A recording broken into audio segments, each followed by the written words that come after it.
오늘은 마태복음 18장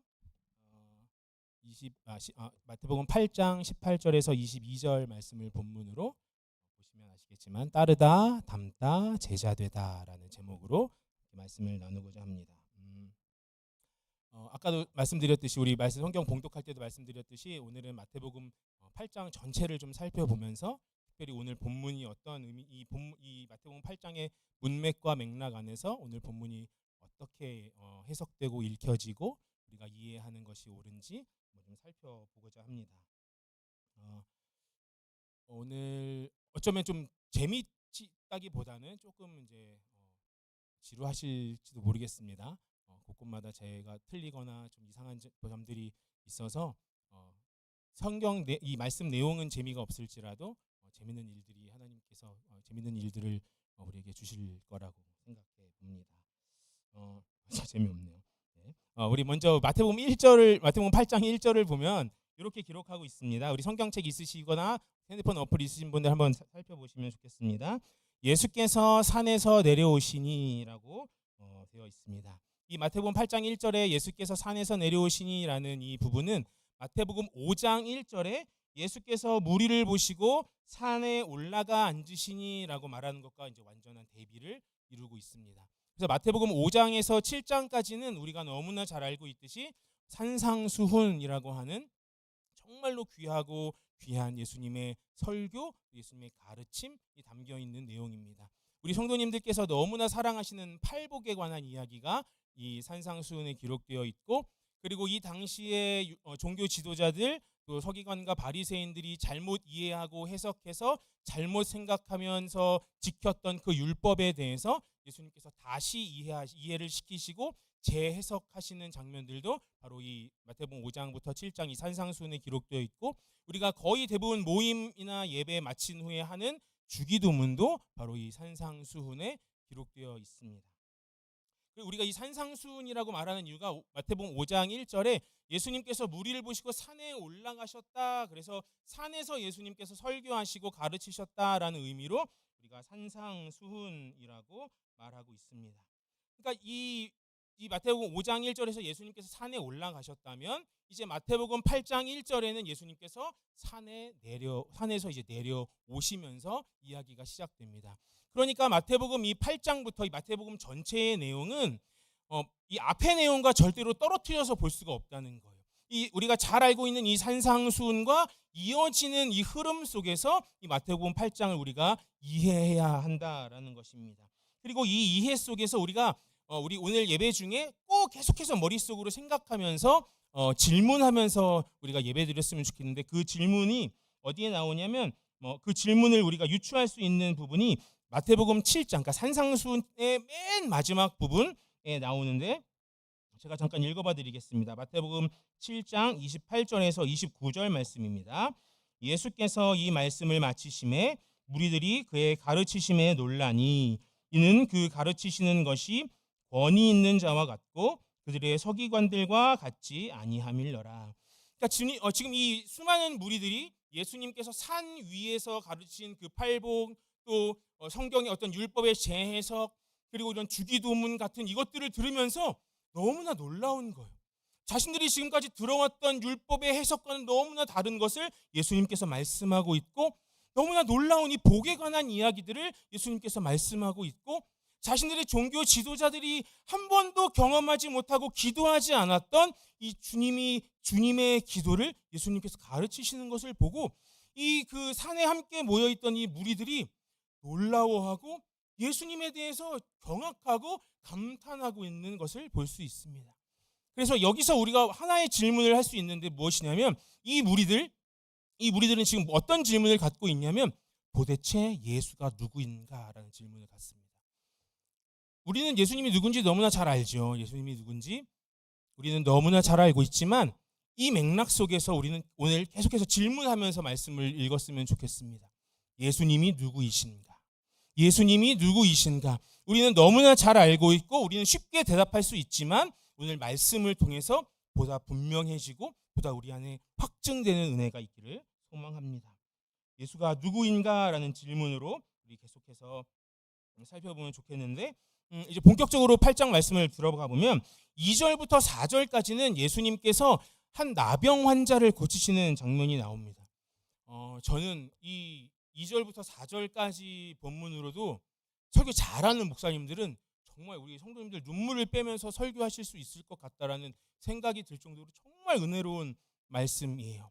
이 나병 환자, 지금 우리 문둥병이라고 알고 한센병이라고 알고 있는데 정확하게 그 병인지는 우리가 알지 못합니다. 이때 당시에 나병이라는 것은 피부병을 우리가 알고 피부병이라고 이해하고 있고, 당시 이 나병 환자들은 격리되어 있어야 했습니다. 격리.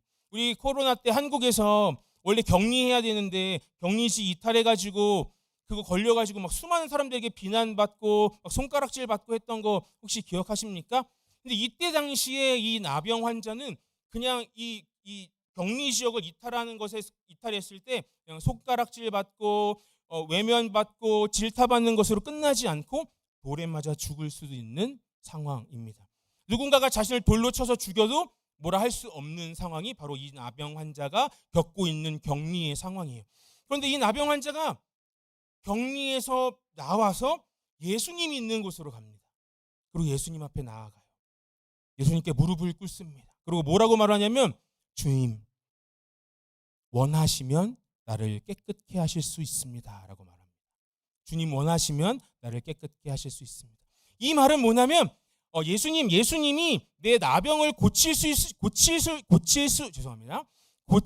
있는 것은 기정사실이에요. 예수님께 능력 있는 건 분명해요. 근데 내가 내 나병이 낫고 낫지 못하고는 예수님 마음에 달렸어요.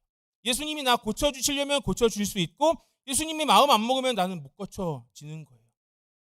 이런 믿음의 고백이 이 나병 환자의 고백입니다. 이 고백이 우리의 고백이 돼야 할 줄 믿습니다. 이 나병 환자가 예수님께 나와 무릎 꿇고 주님 원하시면 깨끗게 하실 수 있습니다 라고 고백할 때 이 나병 환자의 마음이 어땠을까요? 평안했을까요?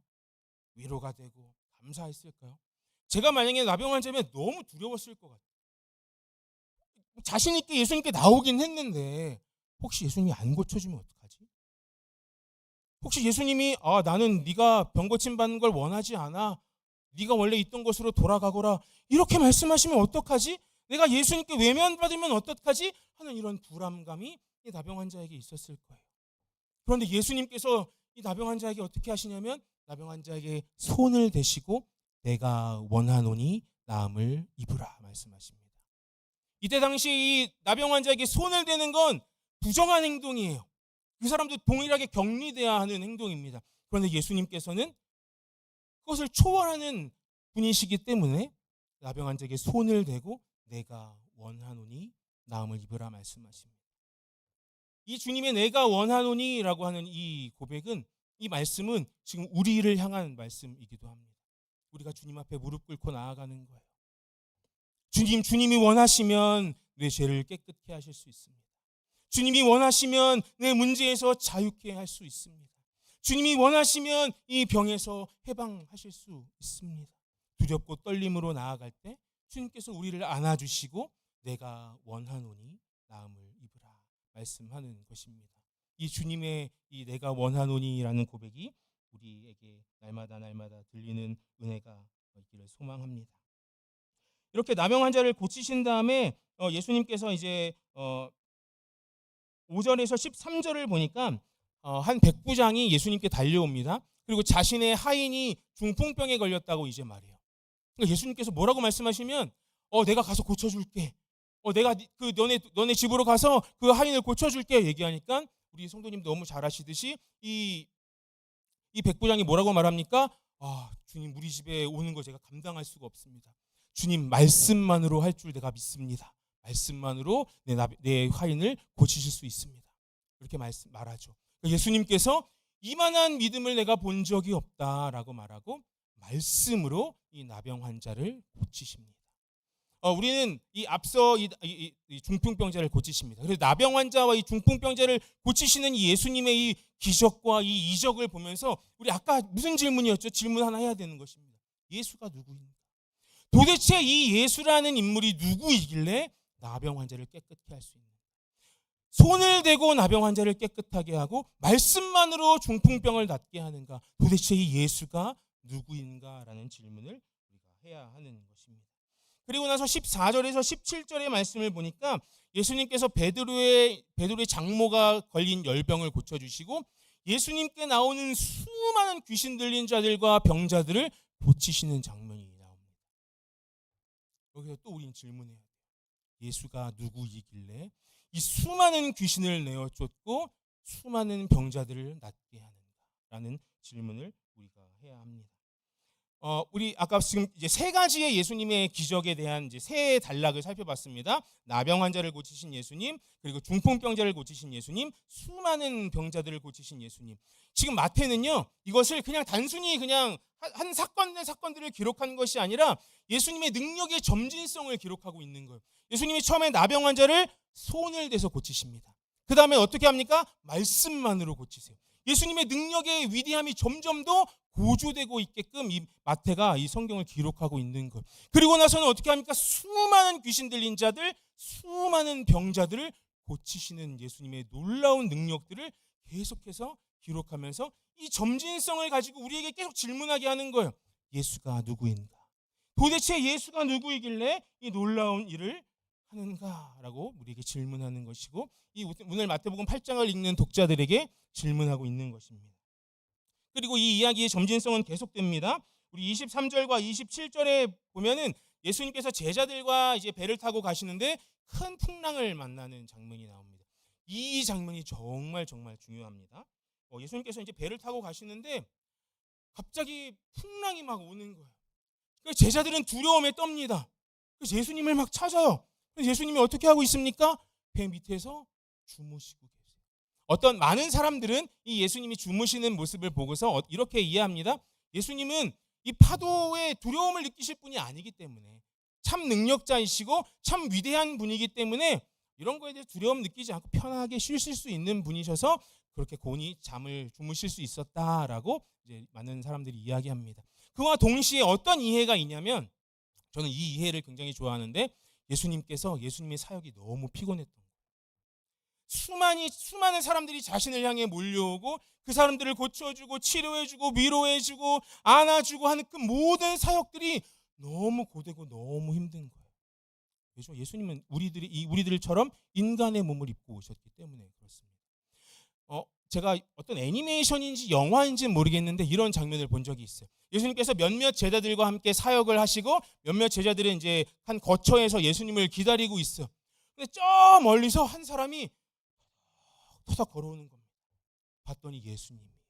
그 사역이 너무너무 힘들어서, 그 사역들이 너무너무 고되고 지쳐서 예수님이 터벅터벅 모든 에너지를 다 소진한 채로 걸어오시는 그런 장면을 본 적이 있습니다.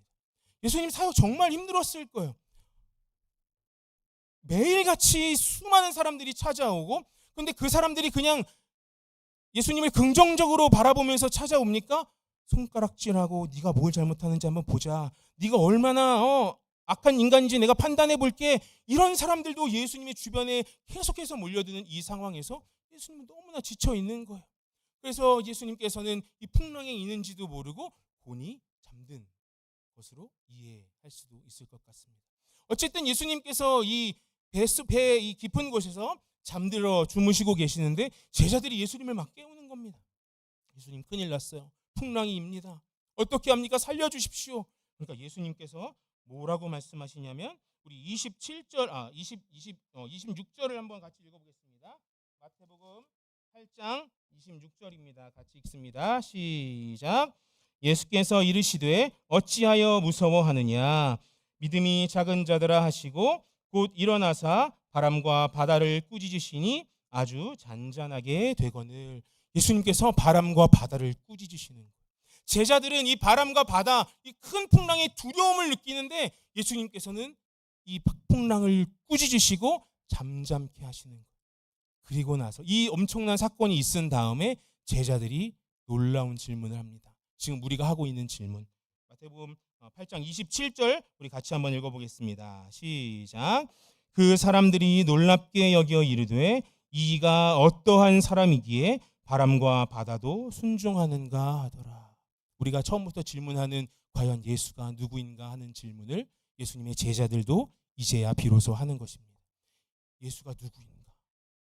예수가 누구이길래 하나님 아니면 할 수 없는 이 자연까지도 다스리는가? 과연 이 예수가 누구인가라는 질문을 드디어 이 제자들이 자신들의 입을 통해 하기 시작합니다. 그리고 나서 28절부터 24절까지 이제 말씀이 또 나오는데, 거기는 예수님께서 두 귀신 들린 이제 사람을 치료해 주시고 귀신을 내어 쫓는 장면이 나옵니다. 이 귀신은 당시에 엄청나게 강력하고 사람들을 무섭게 하고 두렵게 했던 귀신이었던 것 같습니다. 그래서 사람들이 그 귀신이 있는 곳을 차마 그 길을 지나가지 못하고 먼 길을 돌아갈 수밖에 없었던 정도의 그런 귀신이 바로 이 예수님께서 물리치시고 쫓으신 이 가다라 지방에 있었던 귀신입니다. 예수님께서 그 귀신이 있는 곳을 찾아가세요. 그리고 예수님께서 그 귀신을 쫓아내려고 이제 합니다. 그런데 이 귀신들이 엄청나게 놀라운 고백을 합니다. 우리 말씀을 한번 읽어보겠습니다. 말씀 마태복음 8장 28절입니다. 29절입니다. 마태복음 8장 29절 우리 같이 한번 읽어보겠습니다. 시작. 이에 그들이 소리질러 이르되 하나님의 아들이여 우리가 당신과 무슨 상관이 있나이까? 때가 이르기 전에 우리를 괴롭게 하려고 여기 오셨나이까 하더니. 아멘. 지금 귀신들이 예수님을 누구라고 말합니까? 하나님의 아들이라고 말합니다. 우리가 계속해서 했던 질문, 예수가 누구인가? 제자들도 이제야 마침내 하는 그 질문, 예수가 누구인가? 이가 누구이길래 이런 일들을 하는가에 대한 질문의 대답을 귀신들이 하는 거예요. 뭐라고 말합니까? 예수님이 누구라고요? 하나님의 아들이라고 말합니다. 이 하나님의 아들이란 말은 그냥 아들이 아니라 하나님이라는 말입니다. 예수가 하나님의 아들이라는 것은 예수 그리스도께서 전능하신 하나님이시다라는 의미입니다. 우리 옆에 계신 성도님들께 이렇게 인사하면 좋겠습니다. 예수님은 하나님의 아들입니다. 이렇게 인사해 볼까요?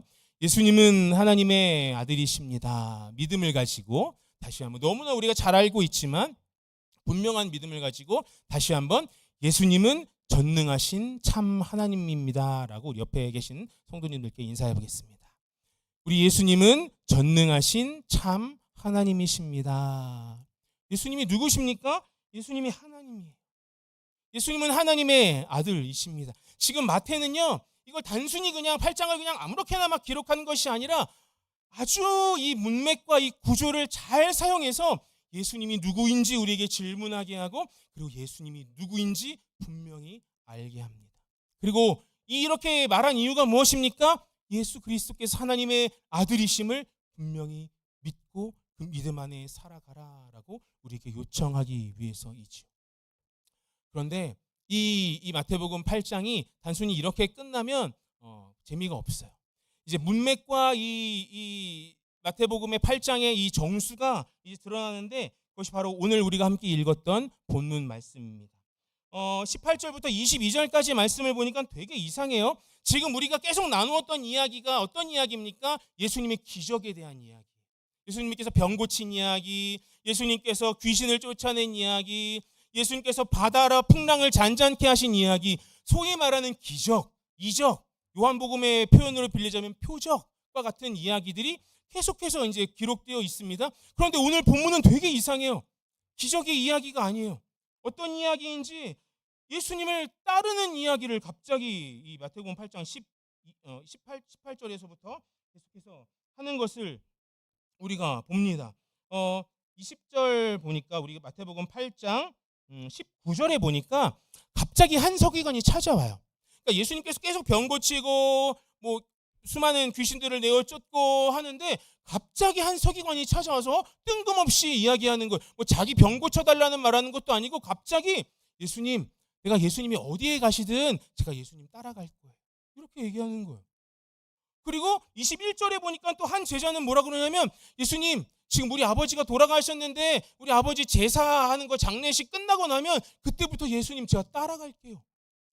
갑자기 예수님을 따르는 이야기를 시작하는 겁니다.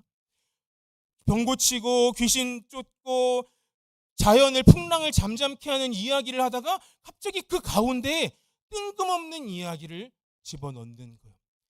이것은 이 성경 저자들의 아주 독특한 기록 방법인데 이 가운데 있는 이 말씀, 전혀 뜬금없는 이 말씀을 완전히 딱 수면 위로 떠오르게 해서 우리로 하여금 집중하게 하고 이 말씀의 보다 핵심적인 메시지를 담기 위한 하나의 문맥적인 방법입니다. 그러니까 이 하나님의 아들이신 예수님께서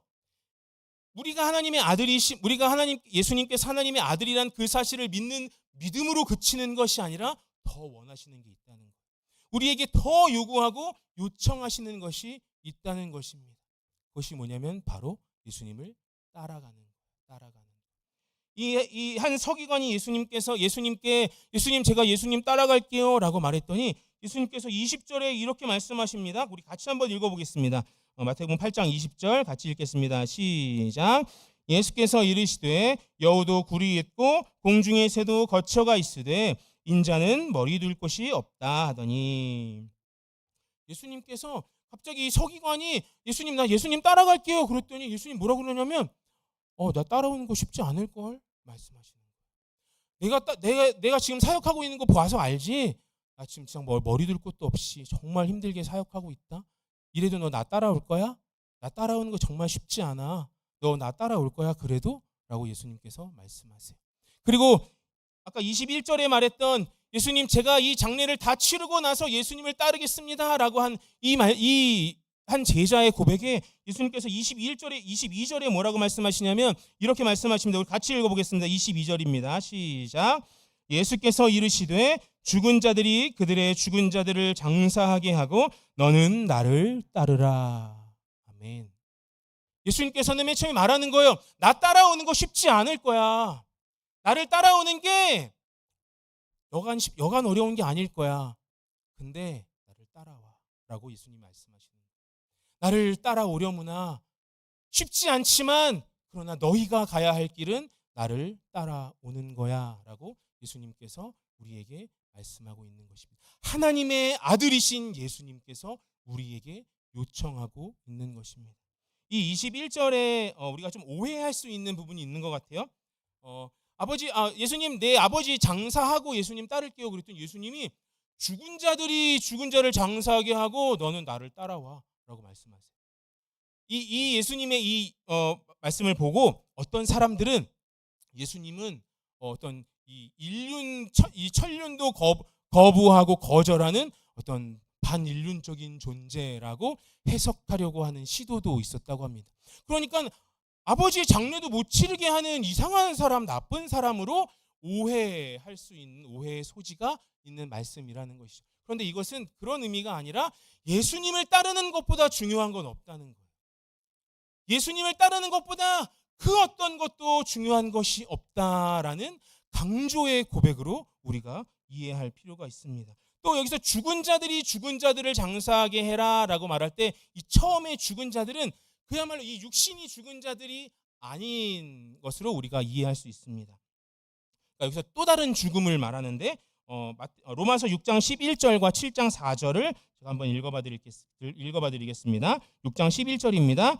이와 같이 너희도 너희 자신을 죄에 대하여는 죽은 자요 그리스도 예수 안에서 하나님께 대하여는 살아있는 자로 여길지어다. 7장 4절입니다. 그러므로 내 형제들아 너희도 그리스도의 몸으로 말미암아 율법에 대하여 죽임을 당하였으니 이는 다르니 곧 죽은 자 가운데서 살아나신 이에게 가서 우리가 하나님을 위하여 열매를 맺게 하려 함이라. 이 두 말씀을 보시면 아시겠지만 이 죽었다라는 표현은 그냥 우리 육신이 죽었다는 의미 말고 또 다른 의미로 사용됩니다. 죄로부터 죽는 것, 율법으로부터 죽는 것.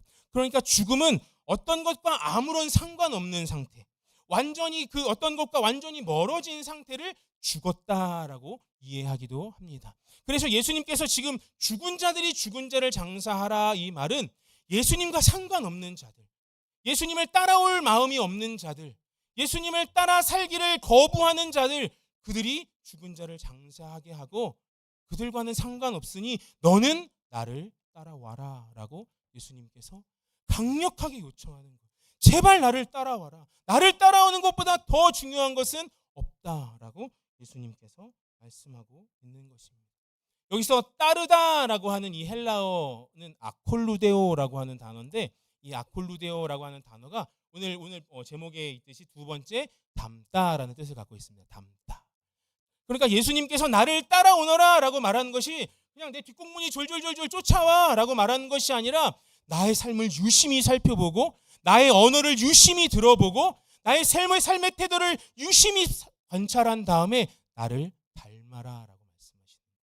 나를 따라오너라라고 말씀하시는 것은 나를 닮아 살아가라라고 말씀하시는 예수님의 요청입니다. 이보다 더 중요한 의미가 있는데, 이 아콜루데오라고 하는 이 단어를 이 성경의 용례를 이제 그러니까 성경에서 이 아콜루데오라고 하는 단어가 어떨 때 사용되었는지를 이제 살펴보니까 아주 중요한 의미가 이제 발견됩니다. 마태복음 9장 9절에 보시면 이 예수님께서 이 세리 마태, 이 레위죠. 이 마태를 이제 마태가 예수님의 12 제자입니다. 네, 다 아시죠? 네. 이 마태를 예수님께서 부르시는 장면이 나오는데 예수님께서 마태를 부르시면서 이렇게 말씀하십니다. 나를 따라오너라. 그러니까 마태가 모든 것을 다 내려놓고 일어나 따르니라라고 이제 마태복음 9장 9절에 보면 이제 기록되어 있는데, 여기서 따르다 하는 단어가 바로 이 아콜루데오라고 하는 단어입니다. 또 마태복음 19장 21절, 그리고 마가복음 10장 21절, 누가복음 18장 22절에 기록되어 있는, 그러니까 마태, 마가, 누가 이 공관복음 모두에 기록되어 있는 아주 중요한 이 이야기, 부자 청년과 예수님의 대화를 나눈 이야기가 이제 기록되어 있는데, 부자 청년이 예수님께 찾아갑니다. 예수님, 어떻게 하면 영생을 얻을 수 있습니까? 그러니까 예수님께서 율법을 지켜라, 하나님의 말씀을 지켜라 말씀하세요. 그러니까 이 부자 청년이 자신 있게 얘기하는 거예요. 저 그거 어렸을 때부터 다 지키고 살았습니다. 그거 다 했어요, 제가. 그러니까 예수님께서 마치 그 대답을 기다리기라도 하셨다는 듯이 너한테 한 가지 부족한 게 있는데 너의 모든 소유를 팔아 가난한 자들에게 나눠주고 너는 지금부터 나를 따라오너라 라고 말씀하세요. 여기서 나를 따라오라라는 말씀이 바로 아콜루데오라는 단어입니다. 지금 예수님께서 이 부자 청년을 그냥 나 졸졸졸 쫓아와 이렇게 부르는 게 아닙니다. 너의 모든 소유를 팔아 가난한 자에게 나눠주고 나를 따라오너라 라고 말하는 것은 나의 제자로의 부름입니다. 예수님께서 제자로 부르시는 거예요. 예수님께서 마태를 제자로 부르듯이 예수님께서 이 아콜루데오라고 하는 이 단어는 따르다는 말과 닮다라는 말도 있지만 제자되다라는 의미가 담겨 있는 것입니다. 이 두 가지 이야기 말고도 엄청나게 많은 이야기들이 이 아콜루데오라고 하는 단어를 사용하면서 말하고 있습니다. 마가복음 2장, 누가복음 5장, 9장, 요한복음 1장, 12장, 21장 등에서 이 아콜루데오라고 하는 단어들이 계속 등장하고, 이 단어가 언제 사용되냐면 제자로의 부르심에 사용됩니다. 나를 따라오라, 나를 따라오라. 아콜루데오라고 이 말씀이 예수님께서 나의 제자가 되라, 나를 따르고 나를 닮아 나의 제자가 되라라고 요청하시는 우리 주님의 요청인 것입니다. 사랑하는 성도님들, 하나님의 아들이신 우리 주님께서 우리 성도님들을 부르시고 계십니다. 나를 따라오너라. 그런데 이 부르심엔 그냥 내가 가는 길 졸졸졸졸 쫓아와 이게 아니라 내가 지금까지 어떻게 살았는지를 유심히 살펴보라. 내가 어떤 언어를 사용하는지 나의 언어를 보고 듣고 배우렴. 그리고 나를 닮으렴. 더 나아가서 나의 제자가 되어 나를 전하는 복된 인생이 되기를 원한다라고 예수님께서 우리를 부르시고 요청하고 있는 것입니다. 그런데 예수님께서 말씀하셨죠. 제자 되는 길이 쉽지가 않아. 녹록지가 않다. 그런데 예수님께서 뭐라고 말씀하시냐면 제자 되라 말씀하시는 거예요. 이렇게 예수님이 말씀하시는 데는 이유가 있어요. 우리가 예수님을 닮아가기로 결단하고 예수님을 따라가기로 결정하고 예수님의 제자 되기로 몸부림치는 그 순간 예수님께서 우리에게 힘을 주시는 것입니다. 그 길을 걸어갈 수 있는 능력을 주시기 때문에 예수님께서 나를 따라오라, 아콜루데오라고 우리에게 계속해서 요청하고 있는 것입니다.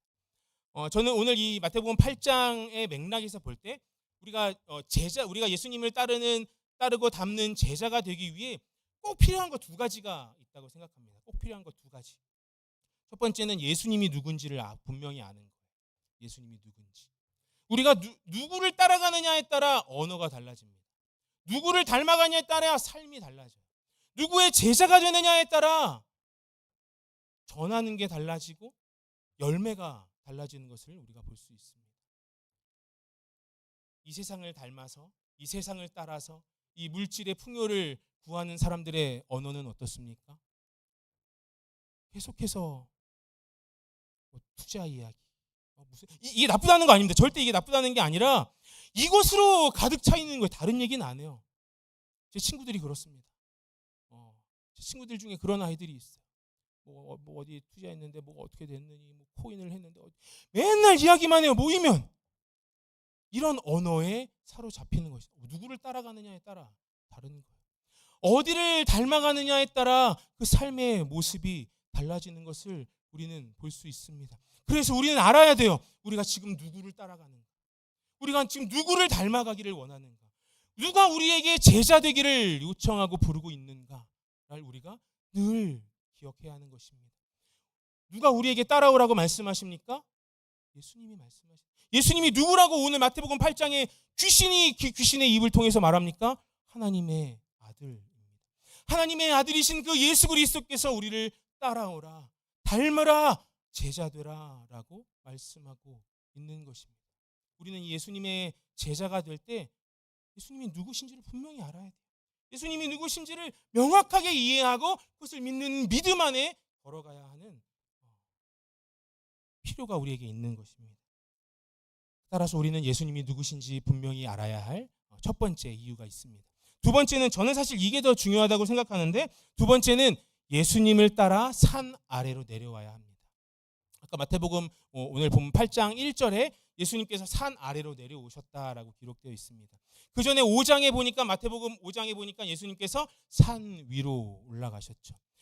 예수님께서 산 위에 계셨으면 어떠셨을까요? 저는 생각해 봤는데 너무 편했을 것 같아요.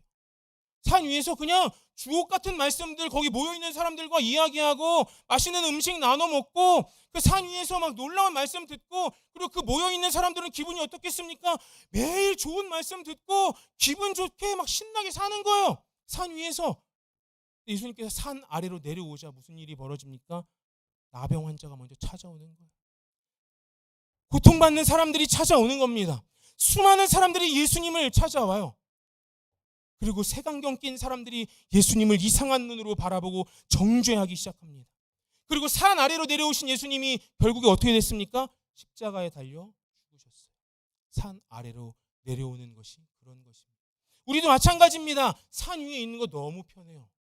하나님의 좋은 말씀을 듣고 그 말씀 안에 그냥 거하면서 행복하게 살면 됩니다.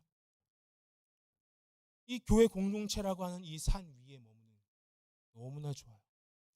저희 아들 지호가 금요일날 생일이었는데요. 어찌나 많은 우리 분들께서 생일 축하를 해주시고 우리 지호를 안아주시고 이뻐해 주시는지, 교회 공동체가 이렇게 좋은 거예요. 제가 그냥 머리만 자르고 와도 머리 자르셨네요. 뭐 이렇게 막 관심 가져주시고, 조그만 것만 잘해도 너무너무 잘한다, 너 어쩜 이렇게 잘해? 칭찬해주고 하는 것이 이 산 위의 교회입니다. 그런데 산 아래 세상으로 가면 어떻습니까? 아무도 우리에게 관심을 가져주지 않아요. 아무도 우리에게 관심이 없습니다. 조그만 거 잘해봤자 티도 안 나요. 오죽하면은 1등만 기억하는 더러운 세상이라는 표현이 나오겠습니까? 그런데 1등하면 기분 좋습니까? 1등하면 마냥 만족합니까? 아니에요. 세상은요, 이 산 아래라고 하는 이 세상은 이 1등을 시기하기 시작합니다. 이 1등을 어떻게든 그 1등의 자리에서 끌어내리려고 하는 것이 바로 이 세상입니다. 그런데 예수님께서 산 아래로 내려오셨듯이 우리에게 말씀하시는 거예요. 제자된 너희들아, 나를 따르기를 결단하고 나를 닮기로 소망한 너희들아, 산 아래로 내려와라. 세상으로 나아가라. 이 교회 공동체 안에 머물러서 이 안에서 편안하게 있지 말고 세상에 나가서 거기서 우리 주님의 언어를 사용하고 우리 주님의 말씀을 지키고 우리의 주님의 제자답게 살아가라. 나를 전하고 복음의 맡은 자로 살아가라라고 우리 예수님께서 말씀하시는 것입니다. 산 아래로 내려가기를 요청하는 것이죠. 아까 말씀드렸듯이 산 아래로 내려가는 것은 너무 어렵습니다. 산 아래로 내려가는 것은 두려워요. 산 아래는 무서워요. 산 아래는 막 언젠가 나를 잡아먹을 것 같은 무서운 사람들이 막 바글바글한 것 같고, 내가 교회 공동체 안에서 이해하고 인식했던 어떤 그것들과 완전히 다른 이해와 언어들을 사용하고 있습니다. 그런데 예수님께서는 담대하게 산 아래로 내려가라 말씀하십니다. 산 아래로 내려갈 때, 우리가 산 아래로 내려가기를 결단할 때 우리 예수님께서 산 아래에서 살아갈 힘을 주시기 때문입니다. 사랑하는 성도님들, 우리 예수님께서 누구십니까? 아까 계속해서 우리가 질문했던 질문, 예수님이 누구십니까? 예수님은 하나님의 아들이십니다. 예수님은 하나님이세요. 그 하나님의 아들, 그 하나님께서 우리에게 말씀하시는 거예요. 아콜루데오, 나를 따라오라, 나를 닮으라, 나의 제자가 되라, 나를 따라 산 아래로 내려와라, 나의 언어로 살아가라. 이 세상의 가치관이 아니라 나의 가치관, 하나님 나라의 세계관으로 이 세상에서, 이 산 아래에서 살아가고 복음을 전하라 라고 우리 예수님께서 말씀하고 있는 것입니다. 사랑하는 성도님들, 이 주님의 음성 앞에, 이 주님의 부르심 앞에, 내 주님, 내가 주님을 따르겠습니다. 내가 주님을 닮겠습니다. 내가 주님의 제자가 되기로 몸부림쳐 보겠습니다 라고 고백하는 은혜가 있기를 간절히 소망합니다. 그렇게 고백할 때 우리 주님께서 우리에게 힘 주시고 능력 주셔서 우리를 통하여 일하여 가실 것을 믿습니다. 사랑하는 성도님들, 우리 안에 예수님을 따라가는 은혜, 예수님을 닮아가는 은혜, 예수님의 제자 되는 놀라운 축복이 있기를 간절히 축복합니다. 아멘. 함께 기도하겠습니다. 살아계신 하나님, 감사합니다. 우리가 무엇이기에 우리에게 아콜루데오라고 말씀하십니까? 우리가 무엇이기에 우리를 그토록 사랑하셔서 네가 나를 따라오려거든, 또 네가 나를 닮으려거든, 네가 나의 제자 되기로 결단하면 내가 너의 힘이 되고 능력이 되어주겠다 말씀하십니까? 우리 주님은 하나님의 아들이심을 말씀을 통해 다시 한번 배웁니다. 우리 주님은 하나님이심을 말씀을 통해 다시 한번 기억합니다. 그 하나님의 아들 예수 그리스도께서 우리에게 나를 따라오라, 나를 닮으라, 나의 제자 되라 말씀하시니, 주님, 연약하지만 주님을 따라가겠습니다. 부족하지만 주님을 닮아가겠습니다. 할 수 없지만 주님의 제자 되기로 몸부림쳐 보겠습니다. 산 아래로 내려가 주님의 말씀 따라 살겠습니다. 그 언어를 사용하겠습니다. 하나님 나라의 세계관으로 살아가겠습니다. 우리 주님이 하나님의 아들이심을 전하며 살겠습니다. 우리에게 힘과 능력을 날마다 더하여 주옵소서. 예수님의 이름으로 기도합니다. 아멘.